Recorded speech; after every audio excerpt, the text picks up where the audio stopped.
Boro-boro bayar sewa, menghidupi gembalanya aja nggak bisa, yang mendingan gembalanya kerja lah. Kalau lu sedang tidak ikhlas atau tidak rela untuk memberikan persembahan, nggak usah kasih. Tuhan juga nggak ini kali Nggak ya. butuh duit kita. Right. Tapi gerejamu butuh masalahnya. Perpuluhan atau persembahan yang kita berikan kepada Tuhan itu adalah sebenarnya dari kita untuk Tuhan kan. Bentuk gitu. kasih kita Bentuk kepada kasih, Tuhan. betul, bentuk kasih kita yang menikmati adalah ya rumah Tuhan lah ibaratnya begitu. Dan lu juga kalau misalnya lu masih mau ada di tempat itu yang nyaman, yang bisa beroperasional dengan baik, ya lu kontribusi lah gitu. Nah berarti efeknya ke kita itu apa kalau misalnya kita memberi dan tidak memberi? Apakah ada efeknya pada saat kita tidak memberi secara kehidupan rohani? Gitu. Apakah ada efeknya Pak kalau kita tidak memberi? Coba itu dulu yang Balik dijawab. lagi ke yang statement gue tadi, gue cerita soal memberikan persembahan, kenapa harus tepuk tangan? Kenapa kita memberikan persembahan? Bukan supaya, tapi karena. Yes. Masa kalau udah karena, kita nuntut lagi agar supaya gitu. Paham gak sih? Maksudnya gitu. Right. Ya dong. Jadi lu memberi karena lu udah Lu sadar lu diberkati. diberkati gitu kan. Gua tuh nggak punya 100 juta misalnya. Gua nggak punya. Gue boro-boro 100 juta deh. Gue nggak ada duit, makanya gue nggak kasih persembahan ke Tuhan. Suatu hari nanti, gue ternyata dipercayakan Tuhan, dikasih nih Fir 100 juta buat lo. Ya Tuhan nggak ngomong gitu sih tentunya. Tapi gue dikasih 100 juta. Menurut hitung-hitungan normal, kalau ngomong 1/10, 10 juta dong kasih Tuhan kan. Kasih pekerjaan Tuhan, sorry. Kalau ini bahasanya Om Daniel Alexander itu bener. Tuhan gak butuh uang kita. Yang butuh uang kita itu pekerjaan Tuhan.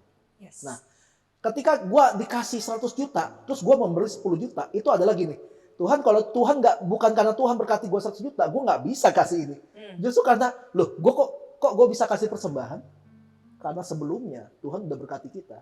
Tuhan gak pernah minta sesuatu yang kita gak punya. Gak pernah. Lo boleh cari di Alkitab. Elia ketemu janda.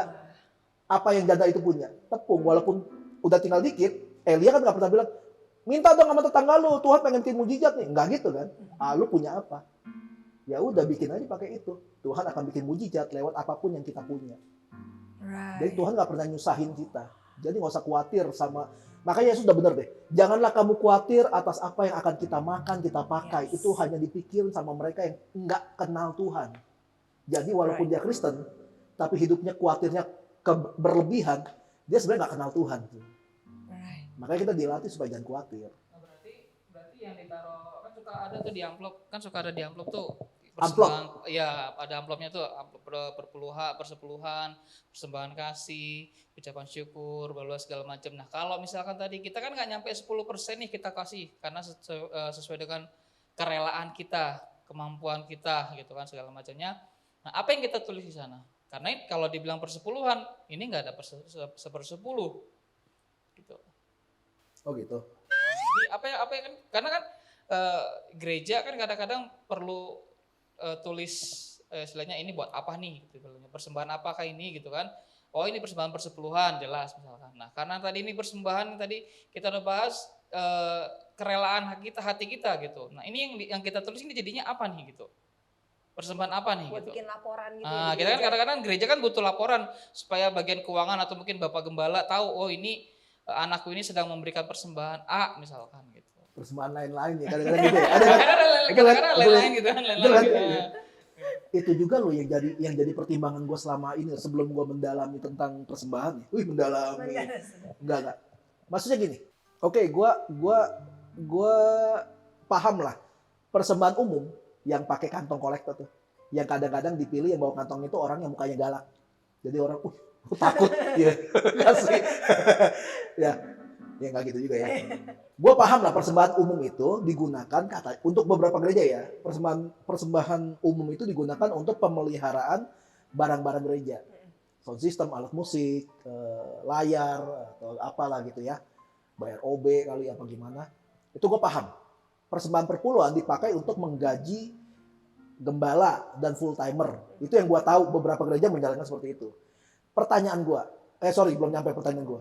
Persembahan misi ya jelas untuk misi, betul ya? Misi Pak. Misi Pak, misi Bu gitu. Persembahan diakonia jelas itu untuk anak-anak yatim, janda-janda sarfat, janda-janda aja gitu ya. Lalu mungkin buat ada jemaat yang ketiban musibah gitu, nggak bisa bayar SPP dan sebagainya. Itu gue paham arahnya ke sana. Nah, karena dia ngomong soal persembahan yang ada di amplop, persembahan ucapan syukur itu buat apa ya? Lalu persembahan lain-lain, ini buat apa ya? Atau buat siapa? Itu gue sampai sekarang masih pertanyaan sih buat gue. Mohon maaf kalau ada yang Bisa jawab nggak sih? Kan Bapak yang ngalamin, Pak. Pak, Persembahan syukur mungkin karena naik gaji, naik jabatan. itu doanya dia. Doanya dia. Ucapan syukur gitu kan, dapat rumah baru misalkan ya. Jadi ada atau mungkin Bukan. uang asuransinya turun. Bukan karena apa, tapi di gereja terima persembahan ucapan syukur, terima persembahan lain-lain, itu digunakan untuk apa sama gereja? Kalau umum persembahan perpuluhan kan udah jelas tuh buat apa. Itu urusan dapur kayaknya. Tapi Banyak lucu. ya, banyak ya, banyak. Makanya gue juga bingung. Ya gue nggak tahu. Ini gue nggak bukan karena gue meragukan, enggak. Gue emang nggak tahu itu untuk apa. Gue nggak tahu aja, gue nggak tahu. Oke. Ya gue nggak tahu. Mungkin untuk biaya ganti bohlam kan gue nggak tahu. Jadi kita wajib nggak sih sebenarnya dengan rentetan jenis-jenis persembahan itu ngasih gitu semuanya? Akhirnya itu membuat sebuah ini Dilema. bukan dilema, konflik tertentu. Oke. Ih, bulan ini gue udah kasih perpuluhan. Tiap ibadah gue udah kasih persembahan umum. Aduh, gue belum pernah kasih persembahan upacara syukur nih. Langsung kayak, duh nggak enak. Ntar kalau nggak diberkati Tuhan gimana? Oh, guilty Iya, merasa jadi bersalah. merasa bersalah. Jadi Oh. memberi bukan karena sukacita, memberi karena, aduh nggak enak nih. Nah, Kayak gitu loh. Gue nggak pernah kasih persembahan misi nih. Aduh ntar gimana ya? so what we supposed to do kalau kita ada di situasi itu? Ya balik lagi ke yang awal. Lu menyisihkan uang lu untuk itu nggak? Maksudnya sesuai perhitungan ya. Perhitungannya udah. Ada orang yang emang perhitungan uangnya keren banget ya. Dia tiap kali dapat pemasukan, dia langsung sisihkan 1/10 untuk persembahan perpuluhan. Lalu dia sisihkan lagi 5% untuk persembahan umum. Lalu ada yang buat tabungan dan sebagainya. Ada yang membuat keuangannya seperti itu, ada. Tapi kan nggak semua orang seperti itu ya. Right. Lalu jadi makanya balik lagi. Kalau lu sedang tidak rela untuk memberikan persembahan, nggak usah kasih. Either lu karena lu boros atau memang kebetulan uang lu terbatas, ya udah gitu. Maksudnya kenapa lu harus tertekan hanya karena lu belum bisa memberikan persembahan? Maksudnya kenapa harus begitu?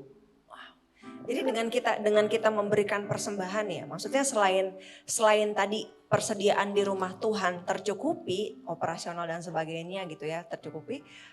Lalu kalau misalnya buat kita sendiri pada saat kita memberikan persembahan itu, dampaknya buat kita tuh gimana bro? Ada nggak maksudnya dampak khusus gitu kayak, oh nanti kalau kita udah ngasih persembahan, itu akan membuat kita begini gitu. Dari sisi ke kitanya gitu. Kalau Apa kita, kayak ya udah, ya ngasih aja atau gitu kalau aja? kita memberikan persembahan, kita nggak akan mendapatkan dampak apapun.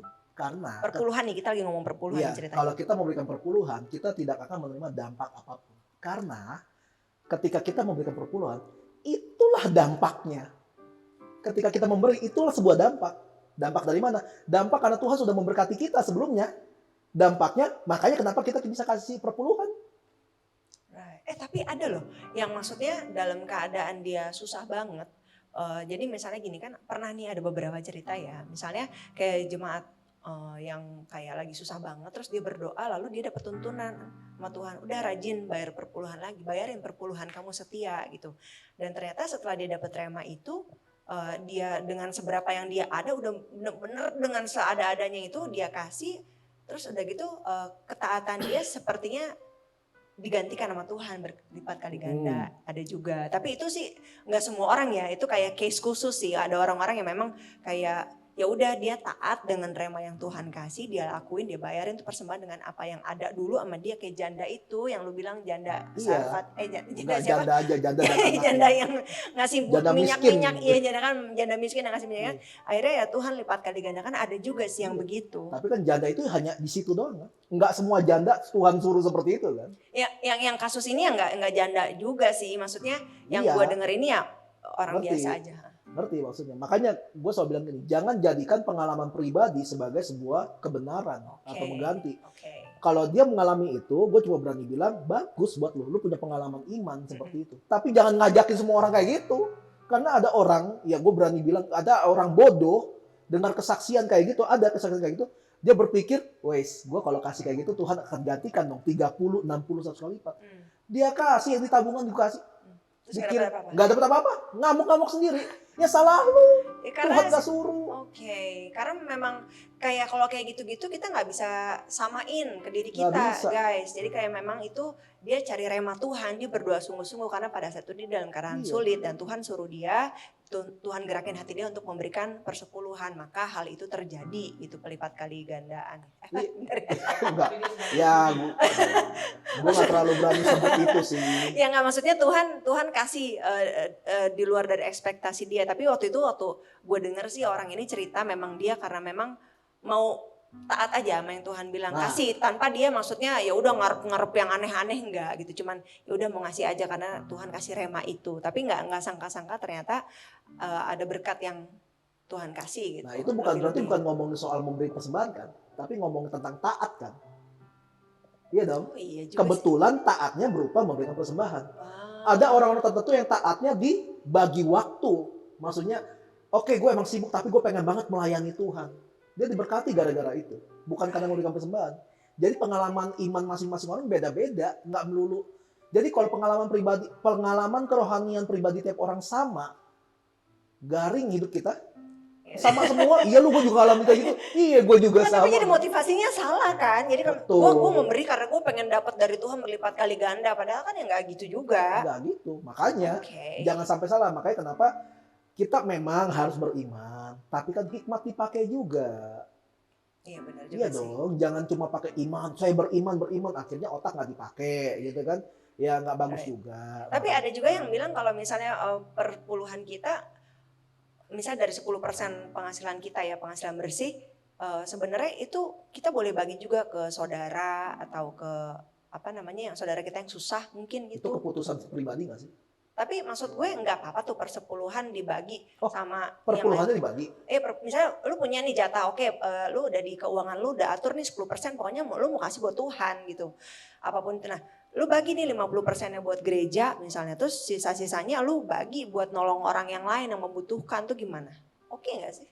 Atau emang persepuluhan lu bener 10% itu udah gitu buat gereja gitu. Itu kembali ke pribadi, makanya balik lagi. Oh jadi nggak ada aturan khusus gitu. 10% itu harus buat gereja atau boleh lu bagi juga ke si janda, anak yatim misalnya gitu. Bakal ada yang ngomong kayak gini nih. Sebenarnya memberikan ke janda, anak yatim atau orang miskin itu terserah lu, tapi kan 10% itu haknya Tuhan. Pasti bakal ada yang ngomong kayak gitu, pasti. Cuma balik lagi gini loh. Iya, itu kebijakan lu. Kalau lu memberikan, lu pecah itu persembahan perpuluhan itu lu pecah karena memang Tuhan menaruh itu dalam hati lu, it's okay. Tapi kalau lu pecah karena gede amat kasih gereja, gue pecah, ya itu udah picik namanya. Ada orang-orang tuh lucu makanya, ketika gajinya UMR 4 juta, rajin kasih perpuluhan 400. Suatu hari Tuhan berkati dia, gajinya 50 juta. Gede kasih 5 juta. Boleh gak gue cicil? Bulan ini gue bayar berapa dulu, bulan depan. Kan bulan depan lu dapat lagi. Nah mulai picik. Itu greedy jadinya, serakah ya kan? Ya lebih ke egois sih. Makanya Yesus udah bener banget dah. Membandingkan dirinya bukan sama iblis. Membandingkan dirinya sama mamon. Betul. Manusia tuh, uang itu gak pernah merubah karakter orang. Gak pernah. Uang itu menunjukkan karakter asli orang itu. Gue pernah bilang gini, gue gak pernah ada masalah sama uang. Maksudnya gini, gue gak pernah kayak lihat uang tuh langsung hijau mata gue gitu kan. Enggak. Istri gue bakal jadi saksi nyata lah ketika gue dapat ada transferan nyasar dan bukan milik gue. Gue balikin. Orang bank itu sampai kagum kali sama gue ya. Bentar Pak ya, bentar. Dikasih merchandise. Ada yang kayak gitu. Tapi gini, gue belum pernah ngalamin ada yang ngasih gue uang misalnya cash 200 juta. Gue gak tahu sikap hati gue bakal kayak gimana. Tapi sebelum itu terjadi, gue pengen melatih diri gue sampai sekarang supaya gue tetap sama, gak pernah berubah soal uang. Kayak gitu. Nah, masalahnya gini, kalau misalnya di ragam-ragam gereja gitu ya, kan ada yang pengusaha pebisnis yang penghasilannya misalnya 300 miliar misalnya gitu. Berarti perpuluhannya berapa? 30 M. 30 M. So, kenapa? Iya, maksudnya eh, Gini, nggak gini. jeleknya gini. Mereka mikir 30 M-nya. Nggak mikirin 270 M-nya. Nggak gini. Gue bukan lebih ke situ sih. Kayak gue lebih mikirin itu kesenjangan sosial di gerejanya tuh gimana? Apakah maksudnya akhirnya gereja jadi lebih kayak ngelihat orang ininya aja, apa nanti maksudnya jemaat yang lain gimana ngelihat dia gitu. Itu urusannya si Orang-orang itu ya. iya kasih. Udah bukan urusan kita. Kita nggak bisa ngatur orang kan ya? Maksudnya kan kita nggak bisa bikin orang senang terus sama keputusan kita. Ada aja lah yang kayak gitu. Maksudnya bukan itu tanggung jawab kita bukan untuk memberikan persembahan. Kalau iya, ya sudah. Ntar kalau dikorupsiin dipakai dengan nggak benar sama gembala gua gimana? Ya bukan urusan lu kan. Makanya biasanya kalau persembahan perpuluhan gitu bukan gembala yang pegang ya kan biasanya. Harusnya. Ada tim bendahara khususnya. Iya, paling yang tahu ya bendahara itu aja. Kalau ini Tapi- orang kasihnya gede gitu. Tapi itu pun jadi masalah. Kalau bendaharanya seorang punya hati korupsi, kena juga. Paling bener, Oh, makanya iya. kenapa bendahara nggak pernah satu orang. Ada tim gitu ya. Iya ada. Jadi kalau ya emang jadi ribet sih. Mau beli ini ACC 3 orang, emang jadi ribet. Tapi uangnya aman. Teratur Tapi ya. ada juga gembala yang ngatur pokoknya persembahan ini segala macam ke bendahara, tapi urusan perpuluhan harus ke saya. Nah iya gue pernah dengar. Oh iya ada kayak gitu benar-benar. Tuh, jadi laporan nama segala macam tetap tahu siapa yang memberikan, tapi nominalnya itu nggak boleh ada yang tahu kecuali gembala. Kenapa tuh? Jadi itu amplop sakral gitu loh. Itu jadi itu nggak boleh dibuka sama sekali. Gitu. Ada juga yang begitu sih. Gitu. Tapi kasus kayak gini kan memang kebijakan masing-masing gereja nggak sih? Lu juga pasti nggak tahu kan kayak gitu kan? Enggak, gue nggak tahu. Gue cuma pernah dengar. Tapi itu kebijakan masing-masing gereja kok. Buat gue kayak nggak perlu lah kita ikut campur kayak gituan. Ya udah. Itu motivasinya apa dari pemimpin gereja menjalankan kayak gitu? Ya kalau motivasinya benar ya dia dan Tuhan tahu. Kalau salah ya urusan dia dan Tuhan. Ya udahlah ngapain kita pusing? Ya kan? Bukan sesuatu yang salah dan benar gitu. Jadi kalau begitu karena kayak tadi pengelolaannya gitu kan. Kalau kan ada juga yang kalau dibilang tuh persepuluhan itu jatahnya gembala gitu kan, jatahnya hamba Tuhan gitu kan. Ada juga yang gembala yang mengatur, jadi urusan ini tuh saya mengatur ini kemana nanti buat apa pokoknya dari perpuluhan yang ada itu saya yang atur gitu. Tapi kalau persembahan jemaat itu kan jelas buat perbendaharaan kas gitu. Jadi ya udah jemaat tahu jumlahnya sekian, persembahan hari ini jumlahnya sekian, persembahan hari ini jumlahnya sekian. Tapi kalau persepuluhan itu hanya gembala yang tahu, nanti gembala yang ngatur. Nanti buat diakonia berapa, nanti buat ini berapa, buat kesiapan berapa. maksudnya tidak tertulis yang di mading-mading gitu ya? Ya, nominalnya. ada juga yang begitu iya, kan. iya. Ada juga yang nominalnya tertulis tuh. Jadi seolah-olah, kalau si ini nih bapak ini ada yang sampai 100 juta. Wow, saya pernah lihat tuh gitu ya di gereja besar tertentu gitu ya, pernah lihat. Wow, gede banget nih persepuluhannya gitu ya. Sampai Langsung puluhan mikir kan juta, gajinya gitu. berapa? Pasti 1 M. Gajinya berapa nih gitu kan.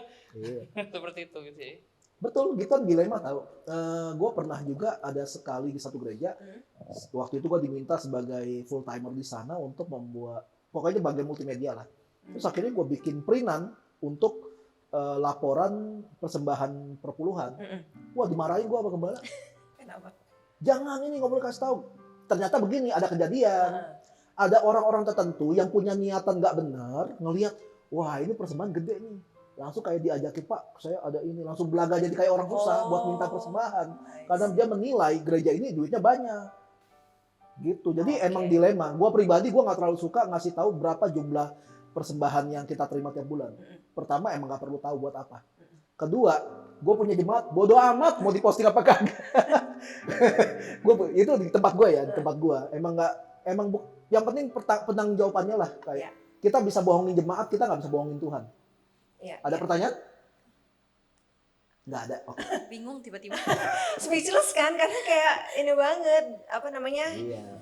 terlalu dalam ngebahas Oh iya, perpuluhan. jadi sebenarnya ideal gak sih kayak laporan persembahan persepuluhan itu ditampilkan gitu supaya jemaat tahu gitu. Sebenarnya Kembali ke Sama sih, kebijakan iya, gereja. kebijakan gereja. Itu sih. Hmm. Udah gua nggak berani bilang salah bener, ya susah itu. Susah Iya, banget. soalnya kan ada yang nampilin, ada yang enggak kan. Yang gitu. nampilin itu begini. Kayaknya ada beberapa gereja yang kayak jemaatnya protes. Mau tahu persembahan gue masuk nggak sih? Makanya ada yang kasih persembahan tapi namanya berupa kode. Iya, iya, Oh. iya.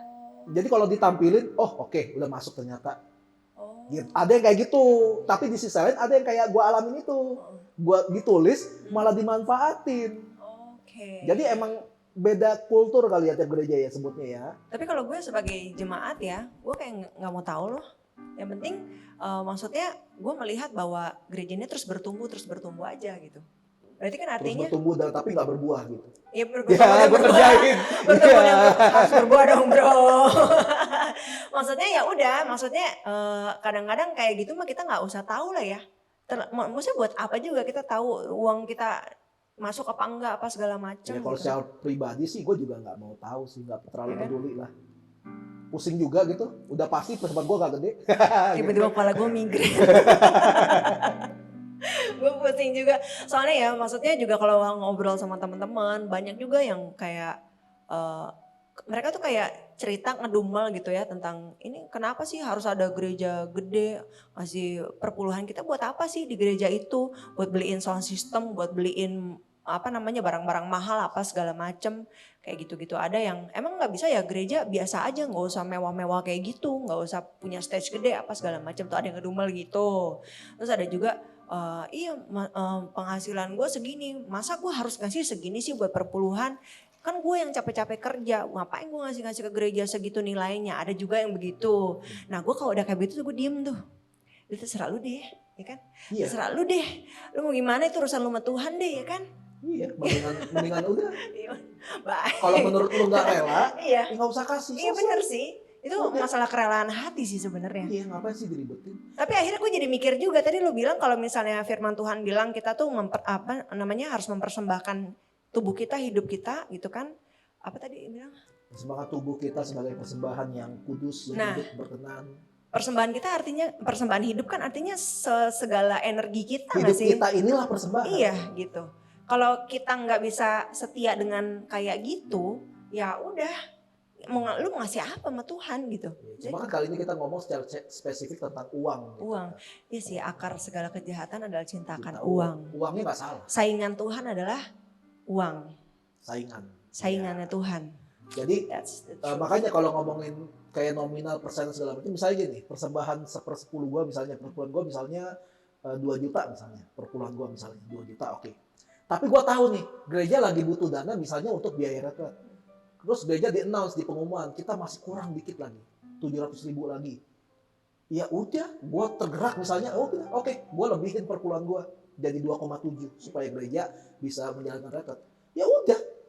Tapi kalau suatu hari misalnya gue tetap nih, nominal gue tetap harusnya 2 juta misalnya, perpuluhan gue harusnya. Tapi gue baru ingat, ternyata istri gue butuh satu pengeluaran mendadak karena apa gitu, misalnya dia sakit misalnya harus dibawa ke refleksi atau apa gitu, dan itu biaya misalnya mahal nih, misalnya sampai 300 ribuan. Ya apa boleh buat kalau gue pakai dana gue yang lain, itu udah dipotong-potong buat biaya hidup. Nah, dia terpaksa lah gue potong dari perpuluhan gue, misalnya jadi nggak 2 juta, jadi 1,7. Nggak masalah juga kalau ada hitungan seperti itu. Bukan karena disengaja, karena kita pelit, bukan gitu, tapi udah dihitung baik-baik.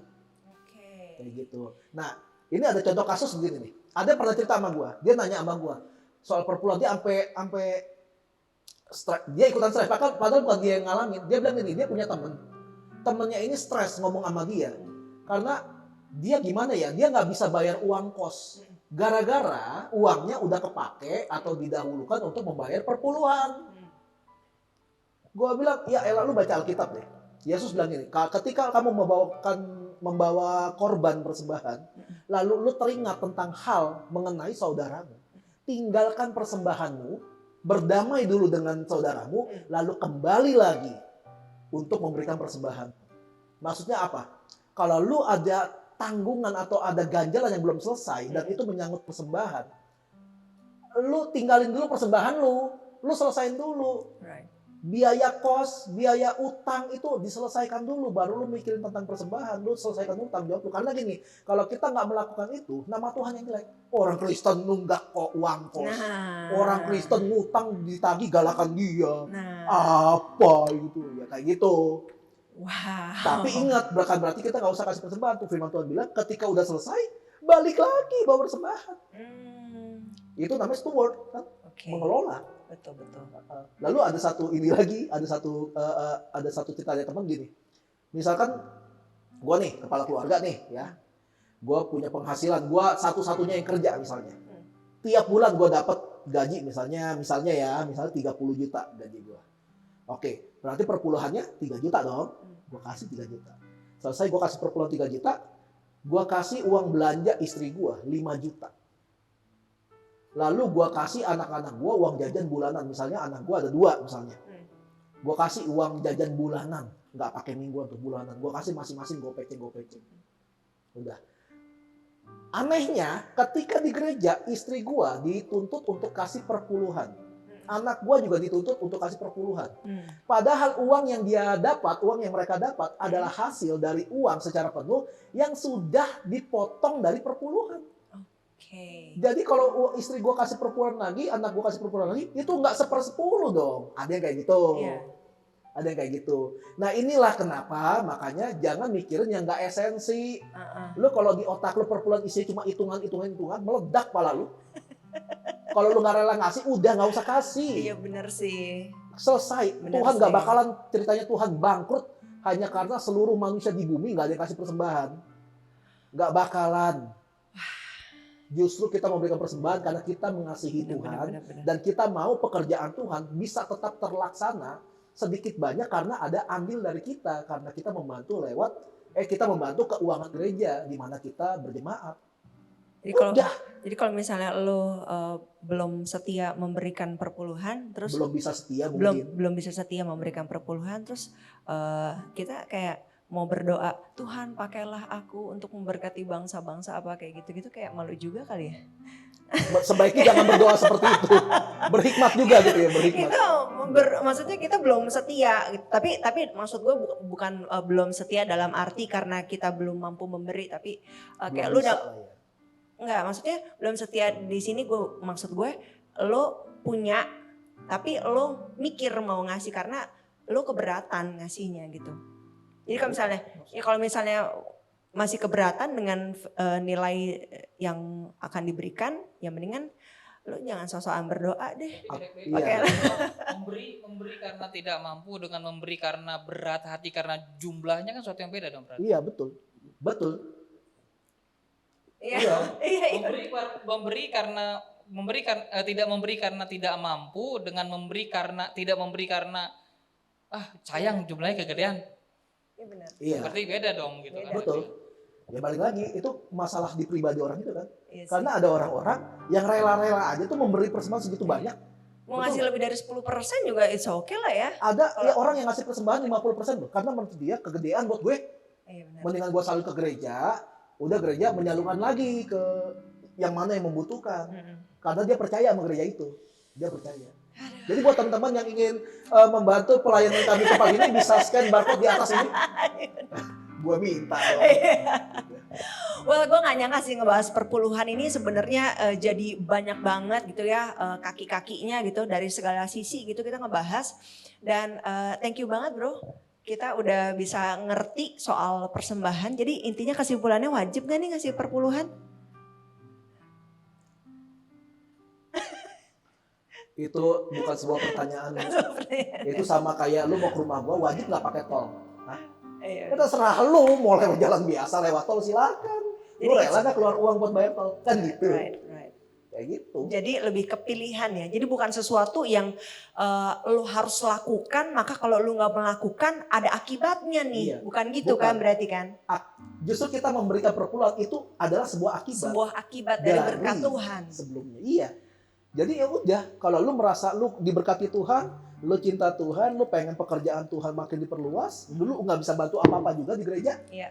Lalu bisa bantu lewat keuangan. Right. Tapi kalau lu nggak rela, ya sudah. Cuma sekali lagi firman Tuhan kan ngajarin ada banyak hal kan. Salah satunya hukum tabur tuai. Nah, tabur tuai di sini, gue nggak ngomong soal kalau lu menabur uang di gereja ini sekian, enggak. Kalau lu menabur ketaatan, even lu nggak mau nabur uang, tapi lu nabur ketaatan untuk melayani di tempat ini, di gereja di mana lu ada, selalu nggak kekurangan sumber daya manusia untuk pelayanan, itu pun sudah sebuah taburan. Ya Tuhan nggak buta lah gitu loh buat nolong anak-anaknya yang membutuhkan bantuan. Di tempat ini masih banyak kok anak-anak yang tempat ini. Di gereja gua juga masih banyak anak-anak yang belum bisa memberikan perpuluhan. So what? Gereja ini masih berdiri itu. Even satu gereja ini jemaatnya nggak ada yang ngasih perpuluhan. Gue percaya Tuhan bisa kirimin orang lain untuk memberkati gereja ini. Ya gue nggak tahu mereka siapa, terus mereka bisa kasih. Dan itu emang udah pernah terjadi. Ini orang nggak berjemaat tempat kita. Tapi kok rutin ngasih perpuluhan. Gue bilang, lu nggak salah transfer? Enggak bro, udah buat bantu pelayananmu. Ya puji Tuhan. Gitu. Jadi ketika kita nggak fokus tentang nominal dan tentang untung rugi, ya Tuhan yang bakal mikirin hidup kita. Right. Terus kalau misalnya perpuluhannya dicicil boleh nggak? Boleh. Untuk orang-orang 3 kali. Pagi, siang, sore. Nggak gitu maksudnya. Nggak gitu. Obat katanya. Kayak orang-orang yang kayak ya gajinya emang bukan bulanan gitu. Oh iya kan ada juga yang gajinya nggak bulanan ya. Iya mingguan atau per Itu enaknya event. zaman sekarang. Beri aja pakai scan barcode atau transfer. Nih, nomor rekeningnya. Berarti intinya kalau cicil pun nggak masalah ya. Gak ada masalah. Emang nggak ada aturan ya. Semua Nggak balik ada. lagi ke hati ya. Balik lagi ke pribadi. Berbadi. Gue pribadi sampai hari ini suka bercanda juga sama bini gue. Udah ada yang bayar DP. Wah puji Tuhan ya bisa kasih perpuluhan. Manyun gitu. Dia manyun bukan apa? Karena ada tanggungan lain kayak bayar listrik, bayar rumah, atau makan segala macam. Iya. Maksudnya gue percaya kalau dia udah cukup dewasa tentang itu. Dan kita memberi supaya bukan karena kita takut nggak diberkati. Enggak, orang kita pemahamannya udah beda kok. Kita memberi karena kita sudah diberkati. Udah. Tapi kalau kita belum bisa kasih persembahan khusus yang namanya perpuluhan, iya kita minta maaf sama Tuhan. Tapi kita berusaha sebaik-baiknya lagi. Kita atur keuangan kita atur hidup kita. Udah gitu aja sih. Ribet amat. Perpuluhan panjang sampai 1 jam ini. Jangan-jangan belum bisa ngasih perpuluhan karena kitanya yang belum mampu memanage keuangan dengan baik kali ya. Jadinya Betul. kayak, wah kayaknya kok nggak kejar terus nih bayar bulanan gitu. Maksudnya perpuluhan untuk setiap bulan maksud gue. Mungkin ada roh Nobita kan. Ingin itu banyak sekali.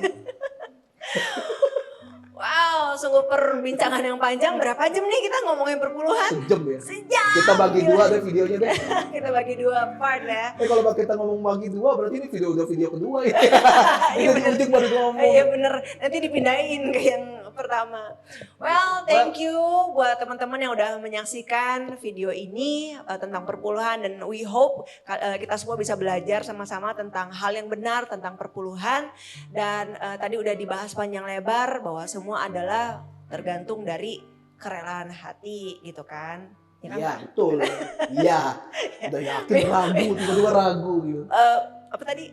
Apa? Berdasarkan kerelaan hati. Jadi jangan pernah lo memberi perpuluhan hanya karena lo takut dihukum sama Tuhan. Tuhan nggak kayak gitu kok, ya kan? Betul. Kalau Baca misalnya kita, Alkitab lagi yang benar. ya kalau kita mikir kalau misalnya kita nggak ngasih perpuluhan terus ada hukumannya, berarti Tuhan itu Salah Tuhan loh. Maksudnya Tuhannya beda nih kayaknya. ya kayaknya bukan Tuhan yang sama-sama kita sembah nggak Ya sih. bukan yang di Alkitab kayaknya. Dia kan Mungkin Bapak yang baik gitu. kebetulan ya namanya sama-sama Yesus ya, tapi Yesusnya beda. Garcia. Yesus Garcia. Ya itu bapaknya Tabelita, bos. Gua nonton itu. Oke, thank you. Saya Claudia Yuniar. Dan saya Firdi Dominika, ada teman kita di situ namanya Robin. Lalu ada Nafi di multimedia, ada Livi di kamera, dan kita akan kembali di cerita-cerita selanjutnya di Bagi cerita. Bye.